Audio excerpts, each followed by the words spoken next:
வணக்கம் ஃப்ரெண்ட்ஸ். நம்ம இன்றைக்கி பார்க்க போகிற வீடியோ என்னென்னு பார்த்தீங்க அப்படின்னா, சவுதி அரேபியாவில் ஒரு முக்கியமான 2 அப்டேட் கொடுத்துருக்காங்க. அந்த 2 அப்டேட் என்னென்ன அப்படின்னு தான் பார்க்க போகிறோம். அதில் ஃபஸ்ட்டு அப்டேட் என்ன அப்படின்னு பார்த்தீங்க அப்படின்னா, சவுதி அரேபியாவில் உள்ள மனிதவள மேம்பாட்டு அமைச்சகத்துலேருந்து ஒரு தொழிலாளியை அவங்க கஃபீலு காரணம் இல்லாமல் வேலையை விட்டு பணியிடத்தை நீக்க முடியாது, வேலையை விட்டு எடுக்க முடியாது அப்படிமாரி சொல்லியிருக்காங்க.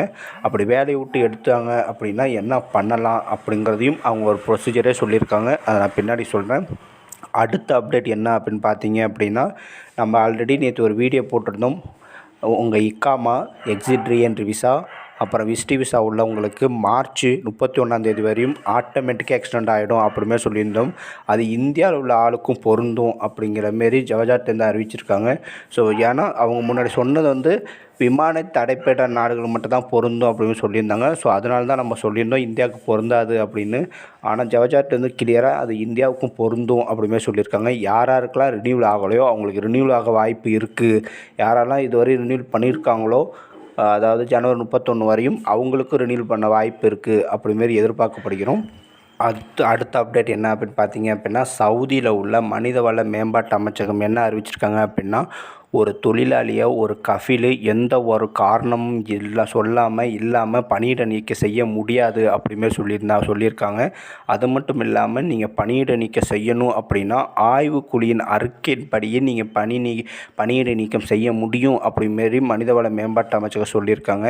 ஸோ இன்னும் நம்ம தெளிவாக சொல்லணும் அப்படின்னா, நீங்கள் ஒரு கம்பெனியில் வேலை பார்த்துருக்கீங்க, உங்கள் கஃபீல் உங்களை வேலையை விட்டு தூக்கிட்டான், நீங்கள் எதுவும் தப்பு பண்ணல, எந்த ஒரு காரணமும் உங்களுக்கு இல்லை, ஆனால் வேலையை விட்டு தூக்கிட்டான் அப்படின்னா, நீங்கள் அந்த மனிதவள மேம்பாட்டு அமைச்சகத்தில் உள்ள ஆய்வுக்குழுவை நீங்கள் பண்ணீங்க அப்படின்னா அவங்க உங்களையும் உங்கள் கஃபீலையும் விசாரித்து யார் மேலே தப்பு இருக்குது இல்லைன்னு பார்ப்பாங்க. உங்களுக்கு 3 மாதம் வரைக்கும் டைம் கொடுப்பாங்க உங்கள் தரப்பு நியாயத்தை சொல்கிறதுக்கு, இல்லை அதாவது ஒர்க்கர் நியாயத்தை சொல்கிறதுக்கு. அப்படி உங்கள் மேலே தப்பு இல்லை அப்படின்னு நீங்கள் நிரூபிச்சிட்டிங்க அப்படின்னா நீங்கள் உங்களுக்கு விட்ட வேலையை திரும்ப வழங்கப்படும் அப்படிங்கிற மாரியும் மனிதவள மேம்பாட்டு அமைச்சகம் சொல்லியிருக்காங்க.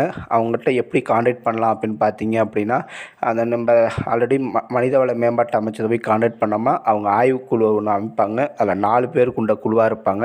உங்களுக்கு அந்த 4 பேர் சேர்ந்து உங்களை விசாரிப்பாங்க. என்னாச்சு ஏதாச்சும் விசாரிப்பாங்க, உங்கள் கஃபீலையும் விசாரிப்பாங்க. அதில் நீங்கள் நான் எந்த தப்பும் பண்ணல அப்படின்னு நிரூபிச்சிட்டிங்க அப்படின்னா உங்கள் பணியிட நீக்கம் செல்லாது அப்படின்னு அவங்க ரொம்ப தெளிவாக அறிவிச்சிருவாங்க. ஸோ யாரும் பயப்பட வேணாம். ஆனால் இது ரூலு. ஆனால் இது எத்தனை பேர் கடைப்பிடிப்பாங்க, எத்தனை பேர் சப்போஸ் மறுபடியும் இதை கேஸ் போட்டு மறுபடியும் அதே கம்பெனியில் வேலை பார்க்க முடியுமா, நம்ம கஃபீல் நம்மளை சும்மையாக விட போகிறோம். ஸோ ஆனால் இதேமாதிரி ரூல் இருக்குது அப்படி மட்டும் தெரிஞ்சுங்க. இந்த வீடியோ உங்களுக்கு பிடிச்சிருக்குன்னு நினைக்கிறேன். பிடிச்சிருந்தால் லைக் பண்ணிடுங்க, அப்படியே சப்ஸ்கிரைப் பண்ணிடுங்க, அப்படியே உங்கள் ஃப்ரெண்ட்ஸுக்கும் ஷேர் பண்ணிடுங்க. Thank you for supporting.